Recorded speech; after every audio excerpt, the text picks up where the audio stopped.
हम सभी जानते हैं कि श्रद्धा कपूर कितनी ही ज़्यादा सक्सेसफुल एक्ट्रेस हैं। Besides successful, she has a crazy fan base. अभी जल्दी 2024 में स्त्री 2 आने के बाद लोग फिर से श्रद्धा कपूर की बातें कर रहे हैं और अगर आप रोज़ाना इंस्टा या वाईटी स्क्रॉल करोगे तो श्रद्धा की 1-2 रील तो आपको मिल ही जाएगी। स्त्री 2 में इतना कम स्क्रीन टाइम होने के बावजूद भी ये मूवी श्रद्धा के नाम से ही मार्केट की जा रही थी कि जैसे ये फ़िल्म सिर्फ़ श्रद्धा कपूर की ही हो और खबरों की माने तो श्रद्धा आपको जल्द ही एक न्यू प्रोजेक्ट में भी दिखने को मिलेंगी। इतनी ज़्यादा सक्सेसफुल होने के बावजूद भी एक टाइम था कि जब इंडस्ट्री में इनको बॉयकॉट कर दिया गया था। नेपोटिज्म और स्टार किड होने के बावजूद भी इनको मूवीज मिलना बंद हो गया था। तो चलिए जानते हैं कि इतनी हिट्स देने के बाद भी श्रद्धा कपूर को ज़्यादा काम क्यों नहीं मिलता है। करियर की स्टार्टिंग में इनके पिता पे एक बहुत बड़ा एलिगेशन लगा था, वो था कास्टिंग काउच का, जिसकी वजह से उनका करियर इतना अच्छा नहीं चल रहा था। लेकिन इसी टाइम फ्रेम में श्रद्धा ने इंडस्ट्री में एंट्री लेने का सोचा और हम सभी जानते हैं कि वो कितनी ज़्यादा टैलेंटेड हैं और उनको सिंगिंग का और डांसिंग का कितना ज़्यादा शौक है और उनका एक बहुत ही क्लोज रिलेशन है लता जी के साथ और आशा जी के साथ, जो कि इनकी जीन्स में भी बहुत ज़्यादा दिखता है। अभी सोचते हैं कि श्रद्धा की सबसे पहली फिल्म है आशिकी 2, लेकिन ऐसा बिल्कुल भी नहीं है। ये एक बहुत ही बड़ा मिथ है जो कि अभी भी बहुत से लोग फॉलो करते हैं। लेकिन जो श्रद्धा की सबसे पहली फिल्म थी वो थी तीन पत्ती, जिसमें इनके अपोजिट थे अमिताभ बच्चन और आर माधवन। लेकिन बात की जाए इस फिल्म की तो ये फिल्म बिल्कुल भी अच्छी नहीं थी और बॉक्स ऑफिस पे फ्लॉप थी। लेकिन क्रिटिक्स ने श्रद्धा के काम की तारीफ की थी इस फिल्म में। Shraddha got role from the Yashraj production. उसके बाद यशराज ने उनको रोल ऑफर किया था अपने प्रोडक्शन हाउस में। जब यशराज किसी को फिल्म ऑफर करता है तो एक नहीं बल्कि तीन तीन फिल्म का कॉन्ट्रैक्ट साइन करवाता है, जिसकी वजह से बहुत से एक्टर्स का करियर उतना अच्छा चल नहीं पाता है। बिकॉज तीन फिल्में सिर्फ एक बैनर के साथ करना और उस टाइम फ्रेम में किसी और बैनर के साथ किसी और प्रोडक्शन हाउस के साथ काम ना कर पाना एक बहुत बड़ा ड्रॉबैक था। इसके बावजूद श्रद्धा ने वो कॉन्ट्रैक्ट साइन किया और यशराज के साथ उनकी पहली फिल्म थी लव का दी एंड। लेकिन ये फ़िल्म बिल्कुल ही अच्छी नहीं थी, इसकी कहानी भी अच्छी नहीं थी और स्टोरी टेलिंग भी बिल्कुल अच्छी नहीं थी और इन्हीं सब चीज़ों की वजह से ये फ़िल्म भी बॉक्स ऑफिस पे बहुत ही बुरी तरीके से फ्लॉप रही थी। इसी समय परिधि चोपड़ा ने भी इंडस्ट्री में अपनी पहली फ़िल्म के साथ लॉन्च हुई थी, जिसका नाम था इशक ज़ादे, जिसमें अर्जुन कपूर भी थे और ये फ़िल्म भी बहुत ज़्यादा सक्सेसफुल हुई थी। लेकिन उसी समय श्रद्धा को ये लगा था कि जब परिधि चोपड़ा की फ़िल्म इतनी ज़्यादा हिट हो रही है, लेकिन उनकी फ़िल्म हिट क्यों नहीं हो रही है? कभी भी टाइम एक समान नहीं रहता है और इसी समय श्रद्धा को भी नहीं पता था कि उनकी लाइफ़ कैसे चेंज होने वाली है। इसी समय महेश भट्ट एक फ़िल्म बना रहे थे जो कि थी आस्की 2 और इस फ़िल्म के लिए उन्होंने श्रद्धा को कंसीडर किया था और ये फ़िल्म का ऑफ़र लेके वो शं के पास गए थे। और इस फ़िल्म का ऑफ़र आते ही श्रद्धा कपूर बहुत ही ज़्यादा खुश हो गई थी, क्योंकि ये फ़िल्म एक सीक्वल थी आस्की 1 की और एक लेगेसी फ़ॉलो कर रही थी, जिसकी वजह से श्रद्धा को पता था अगर ये फ़िल्म बाहर आएगी या तो ये बहुत ही ज़्यादा हिट होने वाली है या तो ये बहुत ही ज़्यादा फ्लॉप होने वाली है। अगर किसी चीज़ का सीक्वल बनता है तो लोग बहुत ही कम उस चीज़ को पसंद करते हैं और इसका एक बहुत ही बड़ा एग्ज़ाम्पल है भूल Bhulaiyaa.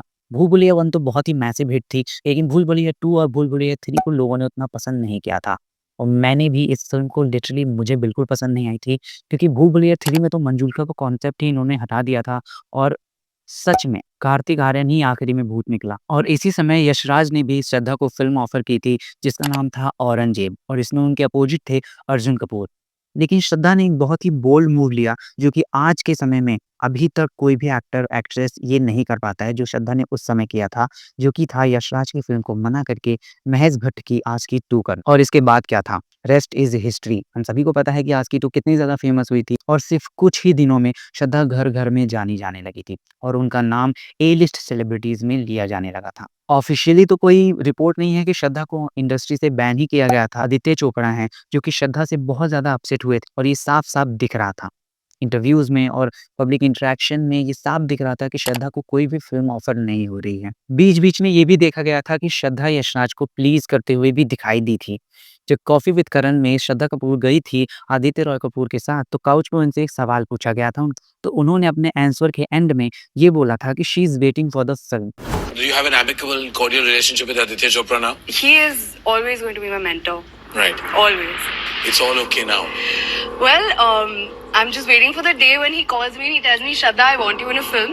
So fingers crossed that should happen soon. I'm sure मतलब यश राज की फ़िल्म का वो अभी भी वेट कर रही हैं और इससे साफ पता चलता है कि यश राज प्रोडक्शन उनसे गुस्सा था और उनको फ़िल्म ऑफ़र नहीं हो रही थी और क्योंकि यश राज उनको फ़िल्म नहीं दे रहा था और बहुत से बैनर भी उनको फ़िल्म ऑफ़र नहीं कर रहे थे और इसी बीच इनको एक फ़िल्म का ऑफ़र मिला था, जो कि था थग्स ऑफ हिंदुस्तान। कॉपी थी पायरेट्स ऑफ द कैरेबियन की और जो बहुत ज़्यादा फ़ेमस थी वो फ़िल्म, लेकिन इंडिया में ये फ़िल्म उतनी अच्छी नहीं चली थी और इस फ़िल्म में उनको कटरीना कैफ का रोल मिला था। लेकिन श्रद्धा ने ये साफ कहते हुए मना कर दिया था इस फ़िल्म को कि उस फ़िल्म में जो उनका रोल है वो ज़्यादा इम्पोर्टेंस होल्ड नहीं करता है कहानी के हिसाब से। फ्लैश प्रोडक्शन के बारे में एक र्यूमर है क्योंकि जो एक्टर इनके फ़िल्म के अंदर, इनके प्रोडक्शन हाउस के अंदर एंट्री लेता है बॉलीवुड में, उसका करियर कुछ ख़ास चल नहीं पाता है।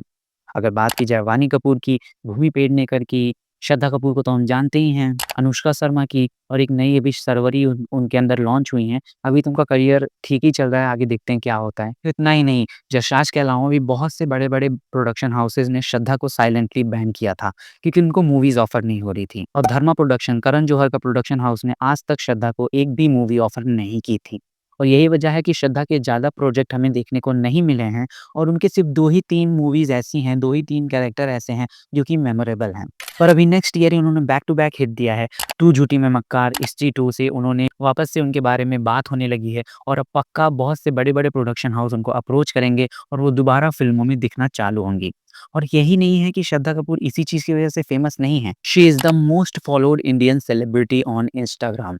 वो बहुत ही अच्छी हैं अपनी सोशल मीडिया की गेम में। सच में वो फैन्स के साथ बहुत ही ज़्यादा इंटरैक्ट करती हैं, उनके कमेंट्स में आंसर्स करती रहती हैं और सिर्फ़ यही नहीं, उनके ऑन स्क्रीन के साथ-साथ जो उनकी ऑफ स्क्रीन मस्ती है, जो उनके ऑफ स्क्रीन क्लिप्स हैं, वो भी बहुत ज़्यादा वायरल जाते हैं और उनके फैन्स को वो क्लिप्स बहुत ही ज़्यादा पसंद आती है। थोड़ा टाइम पास वाली आवाज़ है, जैसे कि हम भी ऐसे बात कर सकते हैं। क्या बोल रहे हैं, आप ही हैं क्या जो आवाज़ निकाल सकते हैं? हम भी आवाज़ निकाल सकते हैं। और श्रद्धा की पॉपुलैरिटी का एक और कारण है क्योंकि वो बहुत ज़्यादा रियलिस्टिक रहती हैं, बहुत ज़्यादा रियल रहती हैं और अपने रियल सेल्फ को हमेशा दिखाती रहती हैं, कोई भी फेक चीज़ें नहीं करती हैं लाइमलाइट के लिए। इसी वजह से पीपल लव्स हर। कि बहुत से लोग ये भी बोलेंगे कि नेपोटिज़्म और स्टार किड होने के बावजूद भी ये करण जौहर की पार्टीज़ में इतना दिखाई क्यों नहीं देती हैं? करण जौहर आए दिन पार्टीज़ थ्रो करते रहते हैं, इवेंट्स करते रहते हैं, उसमें बहुत से स्टार किड्स, नेपो किड्स तभी आते हैं। लेकिन श्रद्धा कपूर उनमें बिल्कुल भी दिखाई नहीं देती हैं। तो क्या श्रद्धा कपूर के साथ कोई फाइट चल रही है इन लोगों की? तो ये एक बहुत ही बड़ा टॉपिक है और बहुत ही अलग टॉपिक है, तो इस पे एक सेपरेट वीडियो ज़रूर आएगा। लेकिन अभी इन 2024 जब स्त्री इतनी ज़्यादा सक्सेसफुल हो गई थी, उसके बाद करण जौहर ने एक स्टोरी लगाया था अपने इंस्टाग्राम पे और उसमें उन्होंने स्त्री का कलेक्शन दिखाया था और उसके साथ-साथ श्रद्धा को कांग्रेचुलेट भी किया था उनकी इस फ़िल्म के लिए। और इस चीज़ से ये पता चलता है कि now things are getting better with Shraddha. Okay, now that's all about Shraddha and her boycott journey. We'll meet in the next part of this video with a very interesting topic covered in that video. Don't forget to like and subscribe. Till then, thank you.